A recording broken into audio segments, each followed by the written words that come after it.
Hi, in the last video we talked that all cryptocurrency move through three phases: consolidation, uptrends and downtrends. And you as a trader can profit trading breakouts and breakdowns, pullbacks and reversals. In the last video we talked about two ways that you can use to trade breakouts. If you haven't watched the video, you can find it in a link above. And in this video, we are going to talk about how you can trade reversals. If we have a price of any cryptocurrency trending in consolidation, then we have a breakout of that consolidation. And if you missed buying on a breakout, it's not very smart to buy when the price went a little far from the breakout. The reason for that is because people who bought before the breakout are now ready to take some profits.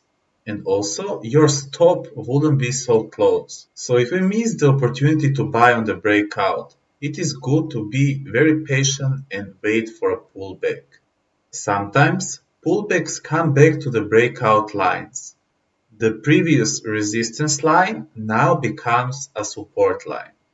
But if the trend is very strong, the price can find a support before and continue rising before it touches the previous resistance line.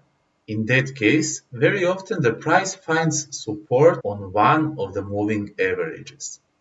Number one mistake trader makes is buying as soon as the price touches the moving average. We don't know for how long can price still continue falling. So before we buy when we see a pullback, we need to wait for a valid indicator. If the price touch the previous resistance and now support line or one of the moving average and start raising up, we are waiting for a breakout of the previous candle and we are buying that breakout. In that case, we saw the strength in that cryptocurrency and we saw the buyers coming back. I will put my stop a few cents under the low of the last candle. And when talking about profits, I wouldn't take my profit before it reaches 1 to 2 risk to reward. Another place to take profits is previous high, which now becomes the resistance line. Or it could be some of the other moving averages. I hope that this video helped you to better understand how to buy pullbacks. The same logic is for shorting pullbacks, just vice versa. If you have another way of buying and shorting pullbacks, please share with us in the comment section. Thank you for watching. I feel nauseous, believe me. Never had a lot of shit come easy. Had to work hard, struggle just to be me. Had to rise up just so they could see me.